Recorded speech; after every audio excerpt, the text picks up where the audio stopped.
Le 16 janvier est le jour de l'accomplissement. L'accomplissement est l'objectif premier des autochtones du 16 janvier, que ce soit dans le domaine personnel, social ou universel. C'est un sentiment de satisfaction et de plénitude que les personnes nées en ce jour rechercheront. Cela implique souvent l'achèvement, l'exécution et le règlement en fonction des efforts qu'ils font. L'accomplissement implique également des choses moins tangibles. En essayant constamment de faire de leur mieux, leurs espoirs et leurs désirs finiront par être réalisés. Ils auront l'impression que les choses se sont bien passées et ils se fixeront un autre objectif. Les instructions sur le bon déroulement des choses et la reconnaissance des résultats sont habituellement nécessaires pour les personnes nées le 16 janvier. Ils sont comme des dispositifs de sécurité ou des moyens de renforcer l'ego. Les personnes nées ce jour-là sont bien placées pour travailler lorsqu'elles sont confiantes qu'elles peuvent accomplir des tâches dans un temps donné, sans avoir à s'engager dans des activités comportant un degré élevé d'incertitude ou de fluctuation. À un moment donné, en se familiarisant déjà avec cet objectif, la satisfaction peut diminuer au fil du temps à moins qu'il s'agisse de projets à jour, tant en termes de portée que d'intensité. Dans ce cas, ils peuvent échouer. L'agitation s'aggrave, la participation est intense, mais il y a un risque que leur projet échoue. Par conséquent, les natifs moins adaptés au stress doivent apprendre à accepter des résultats moins satisfaisants et à ne pas se remplir. Par la persévérance, ils peuvent parfois en venir à accepter l'incertitude comme une norme et finalement abandonner tout l'accomplissement impliqué. Les autochtones qui ont réussi à reconnaître quand le défi devient autodestructeur se stabilisent à un niveau réaliste. Ils apprennent à connaître, accepter et vivre selon leurs limites.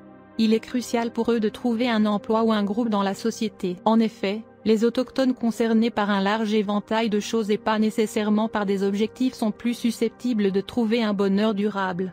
Cependant, un nouveau projet à l'horizon ou le refus d'abandonner leurs activités professionnelles constitue une menace pour leur stabilité. Les autochtones du 16 janvier peuvent se suicider ou tuer ceux qui les entourent s'ils ne sont pas en mesure d'accepter la régularité de la vie quotidienne.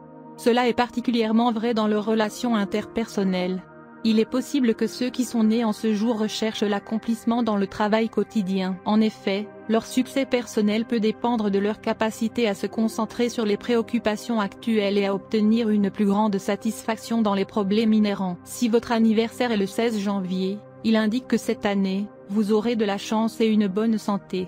Il y a une indication qu'une bonne nutrition vous fournira plus d'énergie. Vous êtes connu pour être gouverné par le jour numéro 16, si vous êtes né le 16 du mois.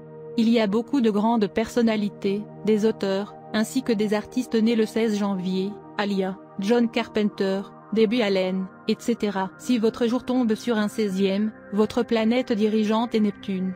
Si vous êtes né le 16e, alors vous êtes affecté par la numérologie du numéro 7. La puissance de votre nombre fait de vous un grand philosophe, genre décontracté et religieux. Vous n'êtes pas une personne qui peut obtenir quelque chose en étant chanceux. Votre récompense viendra par des moyens de travail acharné et de dévouement. Il peut y avoir quelques déceptions sur le chemin, mais la persistance est un must. Le succès n'est jamais facile pour vous. Il est nécessaire que vous continuiez à travailler dur ou que vous finissiez par faire des tâches insignifiantes, et vous devrez vivre avec des désirs et des ambitions non satisfaits. Mais Dieu Tout-Puissant vous a doté d'une forte volonté et d'un haut niveau de dextérité mentale. Vous aimez atteindre moins de sommets et vous êtes un bon disciple. Vous devez vous prémunir contre votre mauvaise humeur ou vous risquez de perdre votre amour et vos amis. Vous avez tendance à vivre seul et vous n'êtes pas très à l'aise dans les plaisirs matérialistes. Vous devez faire attention à votre vie conjugale, et vous devez investir du temps et de l'argent pour garder l'intérêt de votre conjoint. Vous trouvez votre cours à l'aise lorsque vous suivez des ambitions altruistes. Lorsque vous travaillez pour les autres, vous avez beaucoup plus de chances de réussir. Vous aimez vivre dans un monde imaginaire et vous aimez plonger dans les pensées mystiques et la solitude. Vous ne vous exprimez peut-être pas beaucoup en public, mais vous êtes très à l'aise parmi des gens aux vues similaires qui vous montreront une remarquable tendance au leadership, et vous les influencerez facilement avec vos pensées. Vous devez apprendre à suivre votre position même face à l'opposition. Vous êtes toujours intéressé par les secrets de la vie après la mort. Vous pouvez même être prêt à parler aux morts à travers un médium. Vous aimez faire des recherches sur le tarot, la chiromancie, l'astrologie et la signification des empreintes digitales. Vous aimez l'histoire. Vous aimez tout analyser de façon critique, y compris vos pensées intérieures, votre famille, votre société et le monde en général. Vous aimez plonger dans la solitude.